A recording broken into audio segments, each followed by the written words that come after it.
Buenas tardes. Estamos dando inicio a este webinar. IT Alianza es una empresa innovadora con profesionales de reconocida experiencia.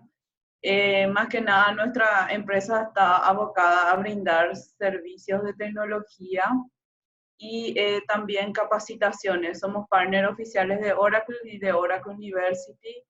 Entre uno de nuestros propósitos como empresa está brindar capacitaciones. Este webinar es exclusivamente técnico, no tiene ningún tinte comercial. Una de nuestras misiones también está en brindar y compartir nuestros conocimientos.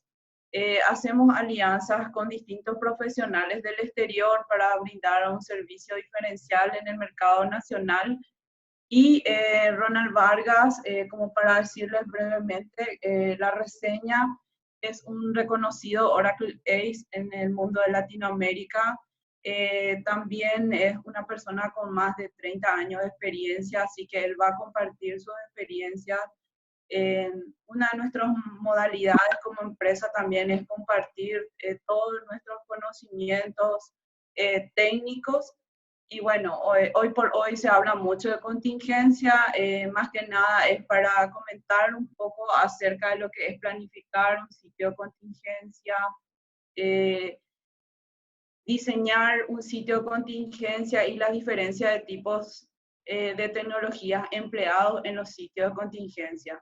Espero que este webinar les sirva y como siempre vamos a estar brindando más webinars de temas que sean referenciales e importantes para nuestro mercado nacional. Desde ya, muchas gracias por conectarse y haberse preinscrito y síganos en nuestras redes. En esta semana que estamos en cuarentena vamos a aprovechar al máximo para dar más webinars de distintos productos que estamos presentando en el mercado nacional. Así que les dejo con Ronald. Muchísimas gracias por conectarse y espero que este webinar les sirva. Él va a compartir todos los conocimientos con ustedes y es absolutamente gratuito. Gracias desde ya. Bueno, Claudio, muchas gracias nuevamente por la invitación que me has hecho. Ya está, creo que vamos por la tercera o cuarta, más o menos desde que tenemos contacto hace un par de años. A la gente, muy buenas tardes. Estamos todavía mañanas aquí en Costa Rica, son las 11 de la mañana en Costa Rica, en una situación muy parecida con el resto de los países de Latinoamérica y alrededor del mundo con el famoso coronavirus. Sin embargo, nosotros todavía en un estatus ahí apenas de encender las alarmas, pero todavía no hemos llegado a una situación donde todavía se haya complicado un poquito todo lo que es el traslado de un lugar para otro. Como lo dijo bien Claudia al puro principio, eso no es una presentación de ventas, mucho menos. A mí nunca me gusta hacer ese tipo de presentaciones así.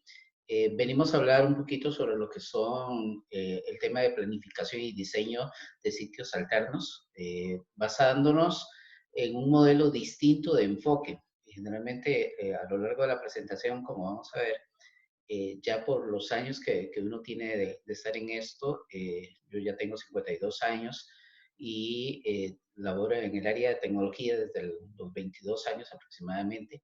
He estado como consultor externo en distintas organizaciones, también he formado parte del equipo de Oracle University a nivel de lo que son propiamente capacitaciones técnicas, pero mucho me ha dado la tarea de estar en el área de consultoría, aplicando cierto tipo de conocimiento que se adquiere a través del tiempo y que considero que es sumamente valioso a la hora de tomar decisiones con respecto a cómo llegar y atender. Tenemos un eco ahí, gracias por apagarlo. Cómo atender los distintos desafíos que podemos tener hoy en día en las organizaciones. Entonces, para empezar, inicialmente hay que tener en cuenta de que cualquier tipo de estrategia en un diseño y una planificación de cualquier tipo de proyecto, se tiene que tener o se debe de partir siempre de una manera inteligente en cómo tratar la información y los datos. ¿Okay? A mí, yo he sido admirador, siempre he sido admirador de Carl Sagan, y él decía que saber mucho no es lo mismo que ser inteligente. La inteligencia no es solamente información, sino también es tener juicio y la manera en cómo recoger y cómo manejar dicha información. Y hoy por hoy es algo que hay que tener mucho cuidado porque a pesar de que soy una persona que me encanta mucho la parte de redes sociales y demás, el hecho de que cualquier persona pueda llegar y pueda subir información a la red y la podamos consultar, se vuelve un arma de doble filo, porque muchas veces no es exactamente o no tiene la exactitud o la veracidad a la hora de cómo llegar y utilizar esa información y tal vez más bien puede ser, nos puede jugar una mala partida a la hora de tomar decisiones. Nuestro cerebro humano es genial. ¿Okay? Nosotros aproximadamente se dice que tenemos capacidad para poder llegar y generar más de 8 pensamientos por segundo. Y si establecemos que su capacidad actual es de 2.5 petabytes, podríamos llegar y tomar en consideración que aproximadamente a lo largo de nuestras vidas, durante un periodo promedio de unos 80 años, que es lo que anda la expectativa de vida a nivel de la región, podremos haber generado más de 20 millones de pensamientos, más de 20 mil millones de pensamientos. Lo que pasa es que muchas veces como que no utilizamos ese pensamiento de esa manera o esa capacidad para poder razonar y ver más allá de lo que hay de una simple solución a la hora de llegar y atender un problema específico. Ok,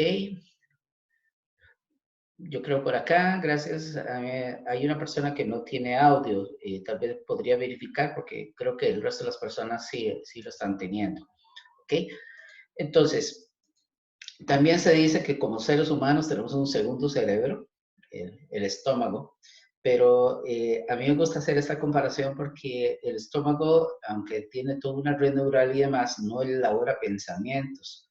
Sí influye en el estado de ánimo y sí influye en el sueño, pero no es pensante como tal. Y muchas veces hay un dicho que dice que hay cierto tipo de decisiones que hay que tomarlas con el estómago lleno porque no, si no se pueden tomar de manera equivocada. Yo podría hablarles o podría enfocar esta charla basada en productos, pero como les dije, no es una charla específicamente de productos, no vamos a vender productos. Oracle como tal tiene una serie una gran cantidad de herramientas y de soluciones que te permiten brindar todo lo necesario para poder llegar y establecer de manera eficiente y eficaz eh, los mecanismos para poder llegar y administrar un sitio alterno. ¿Okay? Pero al final de cuentas, esto es solamente software, nada más. No hay mucha inteligencia detrás de eso, porque es algo que ya está prefabricado y es algo que más que todo hay que aprender a cómo utilizarlo directamente. Entonces, a mí me gusta más enfocarme sobre aspectos que no son meramente aspectos de carácter técnico y que por nuestro perfil a veces obviamos a la hora de llegar y participar dentro de una solución de este tipo a nivel de organización. Hay un tipo que se llama Daniel Burrus, yo lo conocí hace más de 30 años. Él escribió uno de los primeros libros que se volvieron bestseller en el área de tecnología, de hecho es considerado como un futurista. El libro se llama Tecnotendencias. Y dice Daniel Burrus que en todo este proceso, en que las cosas avanzan y demás, una vez que algo ya trabaja, ya se vuelve completamente obsoleto. Hay que pensar en cómo vamos a hacerle frente de aquí en adelante a poder hacer que esto se siga siendo útil, pero para eso es necesario plantear un conjunto de estrategias alrededor de cada una de las distintas fases por las cuales pasamos en un proyecto. Y entonces, también hay que tener criterio a la hora de llegar y crear una estrategia, cualquiera que sea en una organización. Yo sí he sido el partícipe que todo tiene que ser basado con una metodología en sí. si yo no puedo llegar y pues no puedo basarme directamente en una predicción de algo porque es sumamente difícil. Además, el hecho a la hora que yo tengo o tomo la decisión con respecto a llegar y tomar una estrategia de creación de un sitio alterno, tengo que tomar factores mucho más allá de la simple utilización del software. Tengo que tomar factores que estén asociados directamente al entorno físico en el cual me desarrollo. Tengo que tomar en cuenta factores que tengan que ver con la infraestructura tecnológica con la cual cuento. Tengo que tomar en cuenta factores como el conocimiento que existe dentro de los distintos participantes, dentro de los colaboradores de una organización. Entonces, no puede ser simple y sencillamente llegar y lanzarnos a la ligera para llegar y por una cuestión de moda o de simple y sencillamente de una regulación, llegar y meterse en un tema de este tipo. Se dice que las empresas utilizan todo lo que tenga que ver con la tecnología de la información para buscar la manera en cómo obtener ventajas competitivas ante la competencia, reducir la parte de costos operativos. Hoy por hoy buscamos la manera en cómo mejorar todo lo que es la comunicación con cada uno de nuestros clientes y también aumentar todo lo que es la visibilidad a nivel de la administración de los procesos de negocio importantes. Esta nota la hizo una columnista de CNN hace muchos años, en que hablaba de las famosas empresas 2.0. Hoy ya no hablamos de empresas 2.0, sino hablamos de las empresas 4.0. Estamos en la era 4.0, la era de la robótica, de la inteligencia artificial, de la implementación de machine learning dentro de los procesos de las organizaciones. Y lo que indicaba en aquel momento, y no aún así no deja de tener vigencia, es que las organizaciones deben delimitar siempre bien sus metas y tener bien claros cuáles son los objetivos para poder utilizar de manera correcta la tecnología. O sea, estamos hablando de que es una herramienta, no es alguien que nos va a llegar y nos va a solucionar todos los problemas.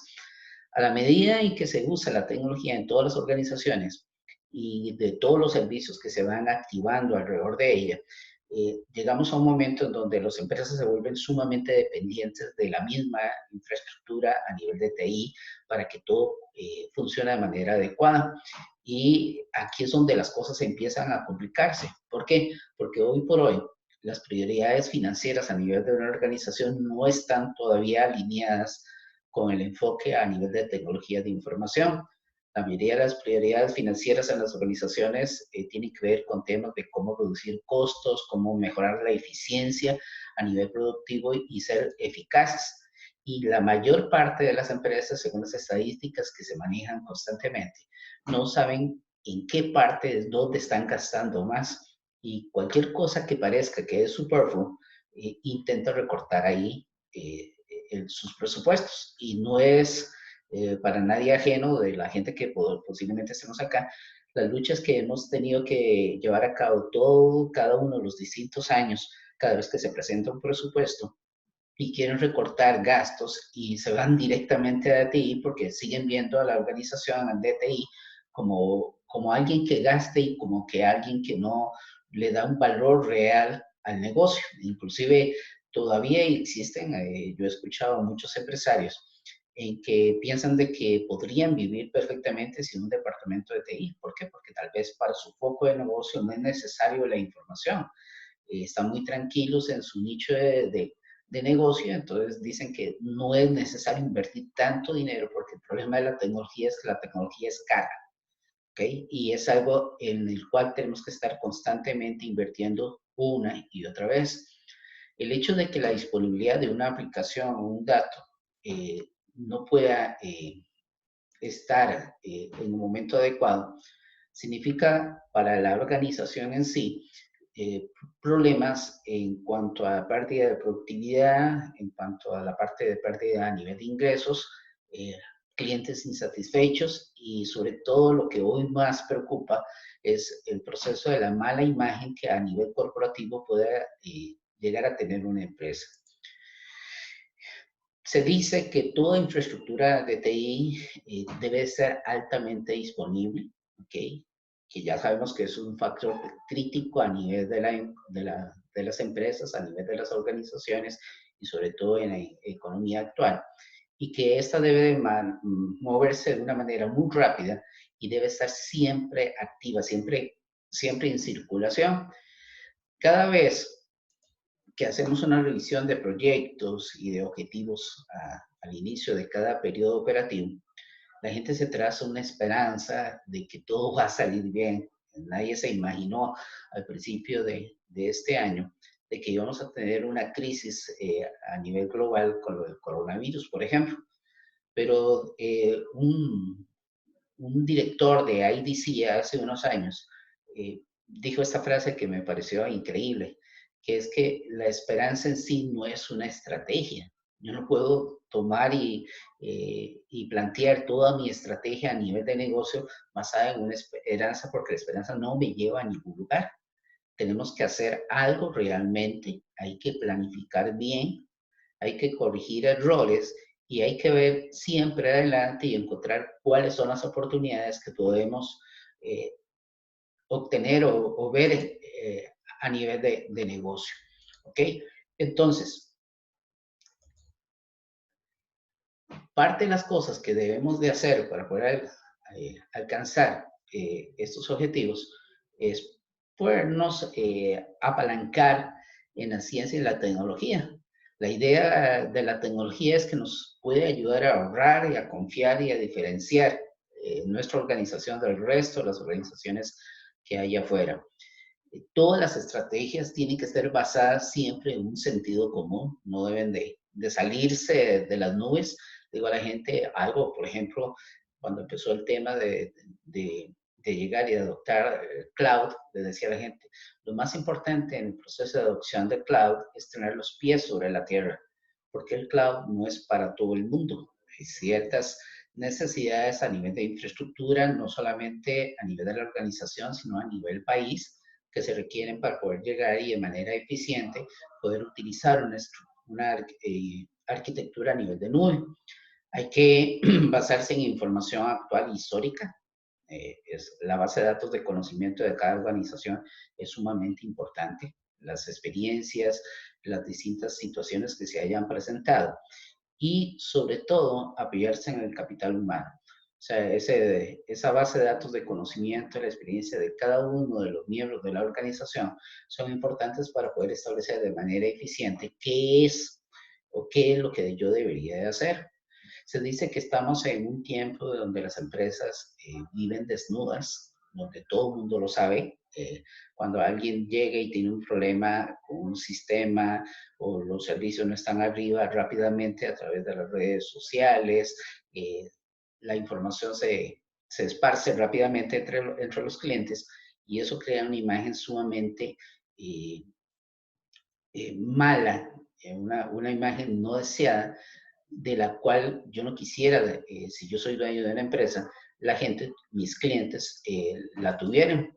Entonces, se dice que estamos en el mundo 4.0. Para proteger la información corporativa, se tiene que tener como base elemental la prioridad a nivel de la gestión del riesgo y la seguridad. Y hay que tener claro que el enfoque tradicional de gestionar todo lo que tenga que ver con cuestiones de seguridad ya no es válido. O sea, no podemos seguir utilizando la misma receta que se utilizaba hace 20, 30 años atrás para poder llegar y crear un enfoque a nivel de seguridad, a nivel de disponibilidad de la información. ¿Ok? Entonces, por ejemplo, yo voy a hablar aquí les voy a hablar de cosas que yo conozco y que cada uno deberíamos de conocer de nuestros propios países. Por ejemplo, es el entorno de las amenazas a niveles geológicas. Cuando yo llego y le digo a la gente, bueno, quieren llegar y quieren diseñar y quieren gestionar un centro de datos alternos, les digo, bueno, ¿qué tipo de datos alternos tenga? Ahorita vamos a ver un poco más cada uno de los distintos puntos que hay en el proceso. Pero, por ejemplo, yo llego y les digo, dónde está su compañía geográficamente hablando, dónde desean poner su centro de datos, si fuera un centro de datos físico ubicado de manera local y que fuera propio de la empresa, o si vamos a utilizar un data center de una organización que brinde servicio, o si vamos a usar un servicio de cloud. Eso que ven ustedes ahí, Costa Rica es un país sumamente pequeño, es un país de 50.000 metros cuadrados, 52.000 y resto de metros cuadrados. Sin embargo, ese mapa que estaban viendo ahí, yo formé parte de un proyecto de investigación hace 30 años que se encargó de agarrar toda la cartografía digital del país que había en papel y convertirla en cartografía, cartografía digital, no, cartografía en papel y convertirla en cartografía digital hace 30 años. Esa información se entregó a distintas organizaciones, se elaboraron distintas capas de datos de información y una de esas capas era la de amenazas geológicas. Cuando ese mapa se presentó al presidente de turno en el año 91, llegó y ahí tengo menos capas de datos, llegó y dijo, ¿qué mapa de Costa Rica tan bonito, pero por qué está tan rayado? En ese momento, uno de los geólogos, perdón, de la Hola. del ALO, uno de los geólogos de la Comisión Nacional de Emergencia llegó y le dijo, vea, señor presidente, ese mapa que usted ve de Costa Rica y que usted dice que está rayado, cada uno de esos rayos representa cada una de las distintas fallas geológicas que tenemos en nuestro país. Entonces, la pregunta de uno de los asesores del presidente fue llegar y decir, entonces, ¿en qué lugar de Costa Rica es seguro para vivir? Entonces, el geólogo le dijo, hey, dígame usted, mire usted el mapa, dígame dónde. Aquí el detalle no es llegar y determinar qué lugar de Costa Rica es seguro para vivir, sino qué puedo yo hacer para mitigar el efecto de un evento que se genere en nuestro país. Y ninguna falla geológica local de Costa Rica tiene capacidad destructiva más de 20 kilómetros de su epicentro. Entonces, partiendo de ese conocimiento básico, yo puedo llegar y trabajar con un montón de combinaciones. ¿Qué diría? Bueno, la primera recomendación en mi país es de que el centro de datos no debería estar a menos de 20 kilómetros del lugar donde se encuentra la casa matriz, que preferiblemente debería estar fuera de aquellas áreas donde se tiene un historial de eventos sísmicos importantes a nivel de... Nosotros hemos llegado a tener eventos hace unos 2, 3 años de 7.8 grados y sin embargo el país tiene de un código sísmico de hace más de 100 años, que es uno de los códigos más antiguos que hay y que a nivel de infraestructura no causa los daños que sí causa en otros países de la región centroamericana, por ejemplo. Y también las condiciones del suelo de nuestro país hace que tenga una manera distinta en cómo todo se maneja. En Ciudad Guatemala, yo mucho tiempo estuve yendo a Guatemala también y hablé ahí sobre este tema. Y hablábamos de que hacia el norte de Guatemala la aceleración del suelo era de más o menos 0.25 metros por segundo, pero hacia Ciudad Guatemala el suelo de Ciudad Guatemala es de origen volcánico y eso hace que un evento sísmico que tiene una aceleración de 0.25 metros por segundo pueda llegar a más de 1 metro por segundo en Ciudad Guatemala. Entonces, como les decía, literalmente lo que es un pequeño sismo hacia el norte del país, en el centro de Guatemala, literalmente lo sientan a uno en el suelo. No se puede quedar de pie. Entonces, este tipo de conocimiento es importante para conocer cuáles son los factores externos que me pueden a mí llegar y crear una amenaza real. Inclusive, por ejemplo, hay algunos eventos hoy con los mecanismos de medición que se tiene, que puede uno llegar y establecer cuando, por ejemplo, un evento, si es algo sísmico, cuando ha estado cerca de alcanzar la norma de código de constructivo y saber si existe o no existe realmente una amenaza latente a nivel de este tipo de cosas. ¿Ok?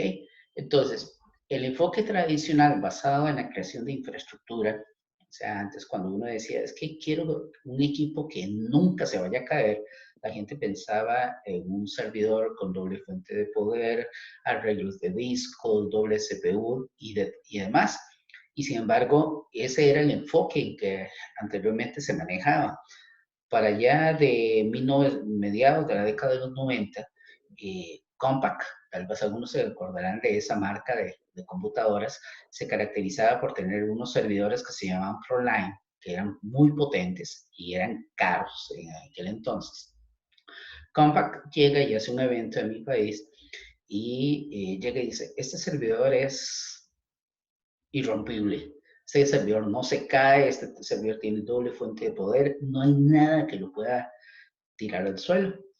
Y entonces una de las personas asistentes al evento levantó la mano y dice, puedo comprobar que realmente el equipo no se cae. Y la persona, el presentador de la compañía, un puertorriqueño que está en ese momento de paso, llegó, lo invitó a subir y la persona llegó, se quedó viendo el servidor, dio media vuelta y desconectó manualmente los dos cables de la fuente de poder. Por supuesto, imagínense lo que pasó, el equipo se cayó, sin energía eléctrica no podía funcionar. Y entonces, cuando colocaron, el señor llegó y dijo, ¿pero qué hizo? Usted me dijo que este equipo no se caía. Yo le acabo de demostrar que el equipo se puede caer, se apagó. Cuando reconectaron el equipo, lo primero que hizo cuando arrancó fue un pantallazo azul. O sea, el equipo no logró levantar más y no pudieron continuar con la presentación de lo que iban a hacer en ese momento. Entonces, ese enfoque no es realmente estratégico hoy en día, ¿ok? Y además, el costo de mantener una estrategia de este tipo es sumamente difícil. Generalmente, cuando yo llego y empiezo a estudiar qué factores son los que puedan afectar la disponibilidad de mi sitio o de mis servicios, tengo que pensar en aquellos factores que impliquen caídas del servicio, ya sea de manera planificada o no planificada. Tengo que tener en cuenta qué cosas pueden llegar a pasar como infraestructura.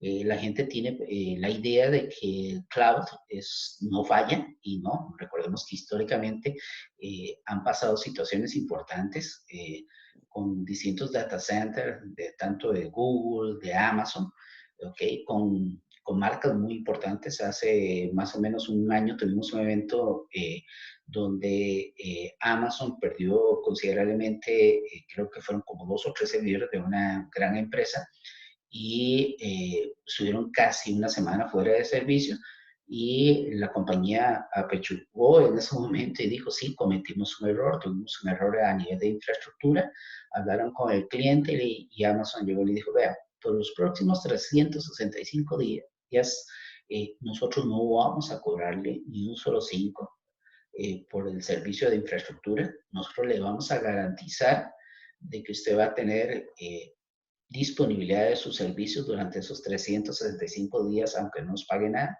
Y nosotros queremos volver a recuperar la confianza que usted tuvo inicialmente en nosotros. Entonces, cloud no significa que no haya error, pueden haber errores. Entonces, todo ese proceso debe de ir ligado a eso. Yo veo 7 fases en el proceso de planificación y diseño de un sitio de contingencia.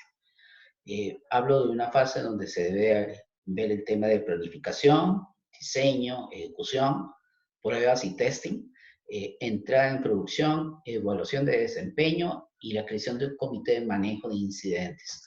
Cuando hago de planificación, ¿a qué me refiero? Yo tengo que saber y decir, bueno, voy a hacer una planificación. ¿Para qué? ¿Okay? ¿Cuál es el objetivo? ¿Cuál es el objetivo? Voy detrás de una moda, como lo dije por un principio, voy detrás de una estrategia. Esa planificación debe de responder directamente al plan estratégico de negocio. ¿Hay o no hay un plan estratégico de negocio? Se tienen establecidas cuáles son las áreas críticas de negocio que deberían de tener la capacidad para poder continuar funcionando en caso de un evento que se origine a nivel de nuestra infraestructura. ¿Cuáles son los niveles de funcionamiento que son requeridos tanto en el área operativa como en el área administrativa? Porque un plan estratégico a nivel de la organización no implica que toda la operativa del negocio va a estar funcionando. Lo que indica el plan estratégico de negocio o lo que establece es qué áreas son sensibles a nivel de la organización y que yo necesito que estén operando a un porcentaje mínimo que me permita a mí continuar con la operación del negocio. Entonces, podríamos determinar que el área, por ejemplo, si es una empresa que se dedica al comercio, el área de facturación va a ser un área sumamente importante. Si no se factura, no se recibe los ingresos. Entonces, esa debería ser un área sensitiva. Pero el área de inteligencia de negocios o analítica de negocios podría esperar hasta que el servicio nuevamente sea restablecido para poder continuar con sus tareas. Entonces, esas áreas o esos niveles de funcionamiento se necesitan estar bien establecidos y deben de estar respaldados por un plan estratégico a nivel de la organización que diga cómo y de qué forma vamos a atender o vamos a definir esas áreas. En el área del diseño, el diseño debe ir acorde con el plan estratégico, o sea, no puede haber un divorcio entre uno y el otro. Y tiene que tomar en cuenta todos aquellos factores que tengan que ver con la parte a nivel de legislación, que es lo que a mí regulatoriamente, si es del caso, me, me es solicitado. ¿Okay? Dependiendo si es una institución financiera, si es una institución que es regulada o no es regulada, si es una organización que anda detrás de búsqueda de una certificación, de un estándar internacional, tenemos que tomar en cuenta ese tipo de medidas. Llegaría a establecer en la parte del diseño cuál es el tipo de infraestructura que voy a utilizar. Voy a utilizar una infraestructura local porque a nivel regulatorio se me lo permite si estoy siendo vigilado, o voy a usar una infraestructura de nube. Si lo hago local, ¿cómo lo voy a hacer? ¿Va a ser propio o va a ser de un tercero? ¿Okay? De un data center. ¿Dónde es la ubicación geográfica de ese data center? ¿Qué características tienen sus instalaciones? ¿Cómo puedo llegar hacia el centro del data center? ¿Es rápidamente accesible? ¿No es rápidamente accesible? ¿Qué características a nivel de historial tiene ese data center? Si han tenido caídas, si no han tenido caídas. ¿Qué respalda el data center como tal? Hay un proveedor detrás de ese data center a nivel marca que me da buena espina a mí. Y si es nube, ¿qué tipo? Nuevamente vamos a lo mismo. ¿Cuál es el proveedor de esa nube? ¿Qué tipo de nube voy a utilizar? Si voy a usar una nube privada, si voy a usar una nube pública o si voy a hacer una combinación de ambas para llegar a establecer una nube híbrida en donde toda mi infraestructura vaya a ser respaldada. Entonces, eso es parte del criterio a nivel del diseño. Igual la gestión, o sea, ¿qué plataforma tecnológica voy a usar? O sea, mis bases de datos, ¿cuál es el fabricante de mis bases de datos? ¿Cuáles son las opciones a nivel del producto que yo tengo para poder gestionar la información que necesito mantener actualizada en el sitio alterno?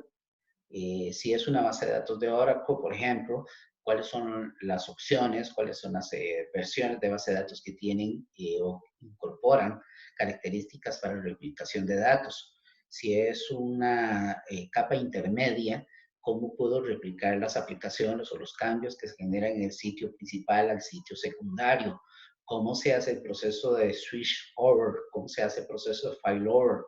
O sea, el proceso de intercambio de contexto a nivel de operativo de un sitio primario a un secundario de manera controlada ante una, qué sé yo, una falla, o no una falla, sino una salida de operación por mantenimiento del equipo en el sitio primario o por una falla de origen técnico, ya sea a nivel de equipo o a nivel del software.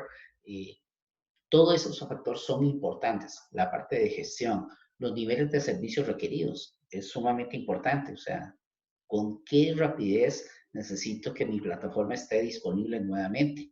Eso va a llegar y va a determinar sencillamente si tengo o no tengo, o si puedo o no puedo utilizar una u otra opción disponible a nivel del mercado para poder hacer la replicación o la gestión de mi sitio alterno.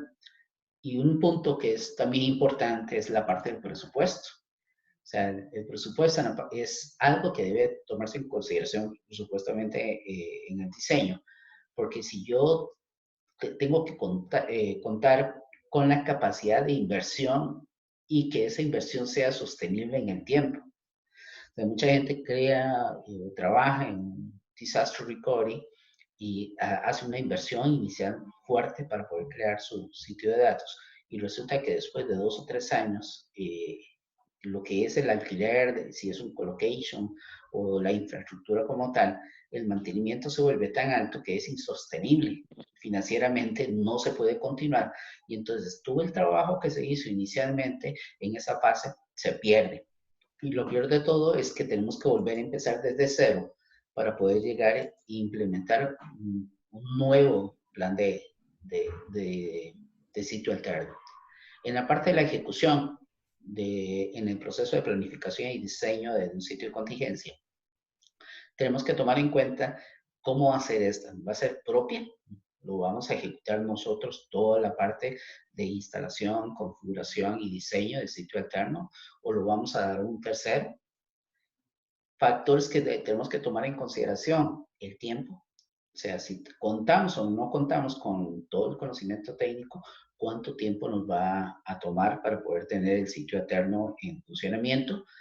Si el equipo técnico internamente tiene un espacio dentro del día a día para poderse dedicar a la construcción y administración de ese sitio alterno. La confiabilidad, nuevamente, como hablamos, si fuera un tercero, la experiencia, la cartera de clientes, todos los incidentes históricos que hayan ocurrido, la disponibilidad, ¿ok? Muchas veces llegamos y encontramos un data center precioso, con todas las características necesarias, con todo lo que nosotros hemos soñado, y resulta que el data center llega hasta ahí la fibra óptica, pero resulta que nuestra empresa no tiene cercana la parte de infraestructura para podernos conectar por fibra óptica hacia el centro de datos, y entonces no se vuelve operacional. ¿Okay? ¿Cómo son los accesos? Los accesos físicos y lógicos. ¿Cuáles son todos los esquemas de alta disponibilidad a nivel de las distintas maneras en que nos podemos conectar remotamente hasta nuestro sitio eterno para poder gestionar los datos, hacer el envío, gestionar las aplicaciones y demás? ¿Okay? Entonces, todo esto es importante, inclusive la parte física. Les cuento de que uno de los principales data centers de este país, tomando en cuenta lo que tenga que ver con la imagen del mapa que les dije anteriormente, de fallas geológicas, está o fue construido en una área donde anteriormente era una especie de pantano. Lo secaron el terreno, es un área bastante extensa, se secó, y ahí había ciertas características para lo que era la recepción de señal internacional y demás. Ahí se puso una antena parabólica gigante, y el ICE, que es el Instituto Costarricense de Energía, creó ahí lo que es un data center con la finalidad que todas las empresas del sector público tuvieran ahí su sitio de datos, ya fuera primario o dato secundario. Curiosamente, ese lugar o ese data center está a menos de 800 metros de una de las fallas geológicas que históricamente produjeron en Costa Rica uno de los terremotos más poderosos de su historia, pero no lo tomaron en consideración. Hace 2 años y medio más o menos hubo una temporada de mal tiempo en el país, y el aumento del caudal de uno de los ríos que pasaba cerca del área de data center inundó por completo el área de acceso al data center, y durante más de 3 días muchos de los clientes no pudieron ingresar al data center a poder hacer sus tareas porque la vía terrestre no era posible el acceso, todo estaba inundado. ¿Okay? Entonces, todos esos aspectos son importantes en tomar en cuenta qué hay alrededor del lugar. No es solamente cómo se vea, sino es qué puede llegar a suceder que pueda provocar un problema serio. ¿Okay? Luego viene un proceso de pruebas y testing. ¿Okay? Una vez que tenemos listo ya nuestro data center, debemos de llegar y establecer distintos escenarios. Tenemos que establecer o hacer pruebas de escenarios con bajo impacto, mediano impacto y nivel crítico. Y a partir de esos escenarios vamos a empezar a crear documentación. Vamos a crear documentación y vamos a comentar y vamos a hacer públicas todas aquellas lecciones aprendidas durante ese proceso de pruebas. Porque esos son los escenarios que en algún momento podríamos llegar a tener ya en la vida real cuando esté todo en operación. ¿Ok? Entonces, esto nos permite capacitarnos a nosotros mismos en la manera en cómo vamos a actuar. Una vez que hemos pasado por el periodo de pruebas, entramos en producción. Y entrada en producción no significa que ya se acabó. Ya cumplimos, ya tenemos nuestro sitio alterno de contingencia, todo el mundo contento, estamos replicando datos, tenemos una solución no de alta disponibilidad, sino de la capacidad de poder escalar, inclusive en caso de que sea necesario una falla, podernos irnos al data center o al sitio alterno. Hay que empezar por el proceso de monitoreo, ¿ok? Y hay que establecer quién va a monitorear, cómo se va a monitorear el sitio alterno, si lo vamos a hacer de una manera a través de alertas automáticas que me brindan a mí información constante de cómo está operando todo, si lo vamos a hacer a través de un método manual, una mesa de servicio con monitoreo 24/7, ¿ok? Y un punto importante es cuándo. ¿Cuándo vamos a empezar ese monitoreo y cuándo lo vamos a estar realizando? ¿Ok? La entrada a producción es la parte más pequeña de todo el proyecto en la parte de planificación y diseño, pero es la más importante. Y después viene una parte que es la evaluación del desempeño. Cuando entramos a producción, lo primero que tenemos que empezar es llegar y a calificar y a verificar las métricas que nos hemos establecido durante el proceso de planificación. ¿Okay? Calificación de métricas tanto internas como externas. O sea, ver la capacidad de nuestros proveedores a nivel de comunicaciones, ver si el equipo está cumpliendo internamente los SLA, si los servicios se mantienen a pie y demás. Debemos de buscar cómo mejorar continuamente lo que ya está establecido. Algo de lo que es muy importante tomar en cuenta es que cuando trabajamos en un sitio alterno, una vez que entramos a producción, no podemos detenernos ahí. O sea, el trabajo ahí no termina, más bien ahí empieza, porque tenemos que buscar la manera en cómo mantener actualizado ese sitio alterno, porque ese es nuestro seguro de vida. Es lo que le va a permitir a la organización poder continuar con sus operaciones en el día a día.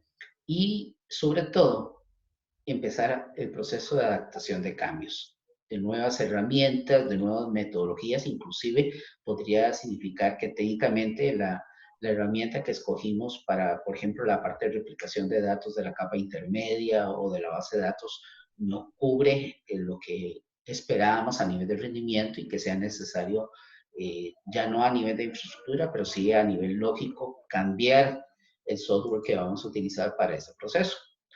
Y el último punto, pero no menos importante, es la creación del comité de manejo de incidentes o manejo de crisis, como le llamo yo. Es cada evento tiene que tener una calificación. O sea, debe haber un cuerpo, un grupo de personas, ¿ok? Que puedan rápidamente llegar y calificar y decir, mire, señores, estamos con un evento de baja prioridad, estamos con un evento que nos está impactando medianamente o estamos en un evento con niveles críticos, ¿ok? Apocalípticos a nivel de la empresa, ¿ok?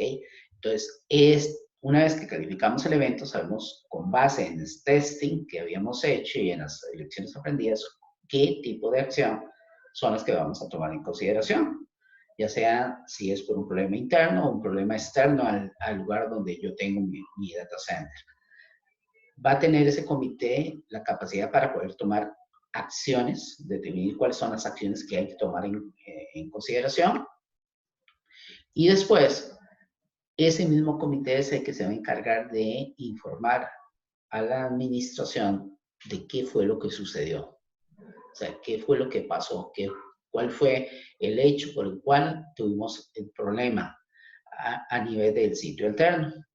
Ese comité idealmente, no necesariamente tiene que ser así, pero lo mínimo implica que esté compuesto por personal técnico de las distintas áreas a nivel de negocio y personal administrativo, pero el punto más importante aquí es que tiene que tener capacidad para toma de decisiones.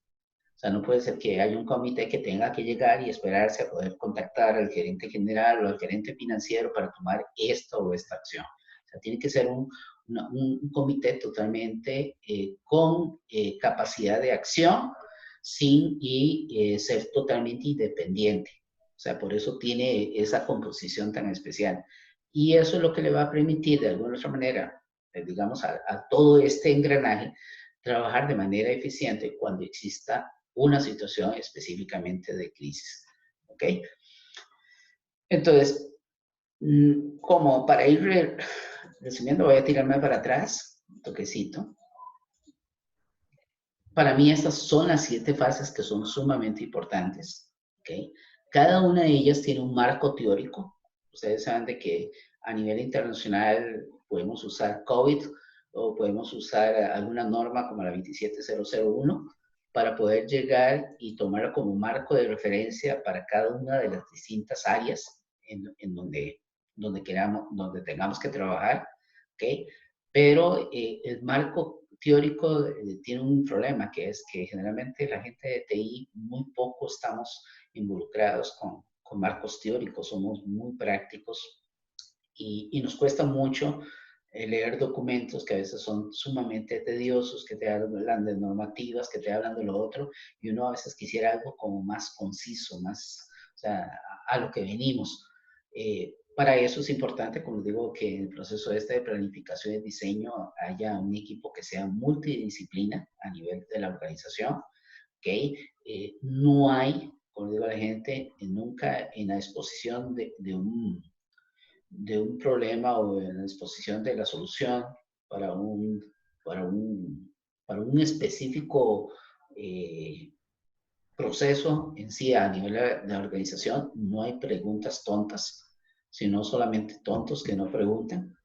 O sea, gente que se queda con duda en el proceso y dice, ah, y esto, no, mejor no voy a hacer ningún comentario porque voy a quedar mal ante los demás, porque voy a quedar de que no tengo conocimiento, porque no estoy capacitado para estar aquí. No, generalmente eso es algo que es importante, que se debe de evaluar en el proceso. ¿Ok? Planificación, diseño, ejecución, pruebas, entrada en producción, evaluación de desempeño y el comité de manejo de incidentes. Para mí estas son las 7 áreas que se deben de elaborar previo a lo que es la parte de escogencia de la solución a nivel de software o hardware que ustedes tengan. Eso es muy sencillo porque eso es probado, pero la estrategia en sí es algo que no se prueba o no es algo que es probado, no existe una fórmula mágica que me diga a mí que todos los pasos que estoy tomando en consideración a la hora de mi diseño son los que realmente van a funcionar ya en una situación específica y demás. ¿Ok?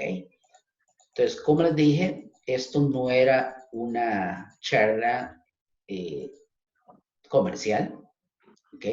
Yo creo que si fuera para una charla comercial, ya podemos luego plantearnos con Claudia hablar de RAC para alta disponibilidad en sitio, podemos hablar de DataGuard para la parte de replicación de datos, podemos hablar de cogenias a nivel de la capa intermedia con WebLogic para crear un clúster de servidores de aplicaciones, podemos hablar de contenedores de base de datos para tener disponibilidad a nivel de esquemas de la base de datos. En fin, podemos hablar de DN soluciones cuya información se encuentra en línea o que cualquier comercial se las pueden dar.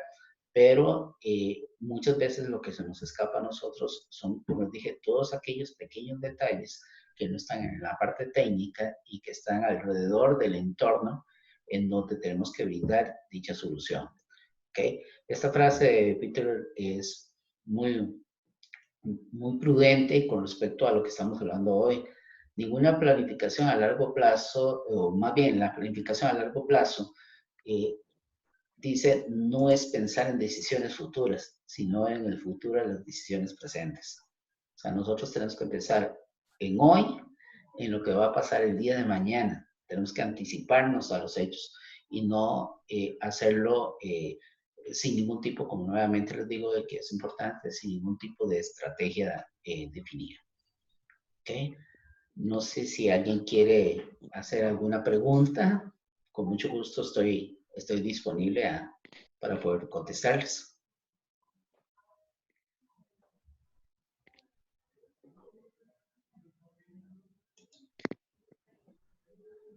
Claudia. Gracias, Ronald. Creo que fue bastante importante. Vamos a ir tomando los temas que acabas de decir, que justamente es el tema de alta disponibilidad, todo lo que vamos a ir haciendo consultas con la gente que nos sigue en las redes para que podamos saber sobre qué tema vamos a hablar en el siguiente webinar.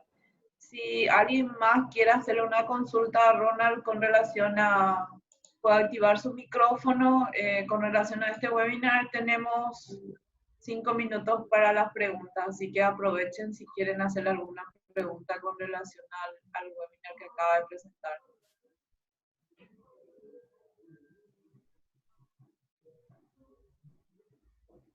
Creo que todos son tímidos para hoy, Ronald. Vamos a ver si hay alguna pregunta.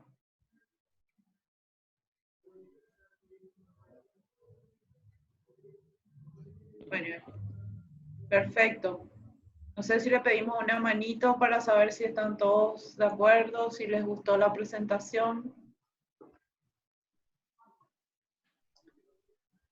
Que de todo, lo único que me queda, Claudia, es agradecerte nuevamente la posibilidad de estar con ustedes hoy. Les envío un fuerte abrazo a todos y espero que toda esta situación que estamos viviendo a nivel interno en cada uno de nuestros países rápido se regule y que todo vuelva a la normalidad. Estamos planificando un curso, la verdad que ese curso estaba previsto para junio con Ronald. Si me refrescas la memoria, era solo un curso certificado de Oracle. Y con este tema del coronavirus vamos a seguir avisando a partir del mes de abril qué fecha nos programamos todos los cursos, ¿verdad? Ronald, teníamos una posibilidad de un curso contigo. ¿Me recordás el curso que estábamos viendo de Oracle University? Ok, si mal no me equivoco, uno de los cursos era uno de administración o era uno de Golden Gate. Pero no me acuerdo en ese momento. Bueno, vamos a estar publicando a partir del mes de abril. Esperemos que este problema de la pandemia realmente por lo menos sea controlado y bueno, ahí podamos nuevamente comunicarles a ustedes la fecha de nuestros cursos y que vos estés por Paraguay para brindar ese curso. Bueno, desde ya muchas gracias, síganos, vamos a seguir en estas semanas haciendo webinar, así que está comenzando el webinar de APEC para los que están interesados y en las semanas entrantes vamos a estar publicando también otros webinars de los productos que estamos presentando. Desde ya, muchísimas gracias. De acuerdo, igual, muchas gracias a todos por la atención y estamos escuchándonos.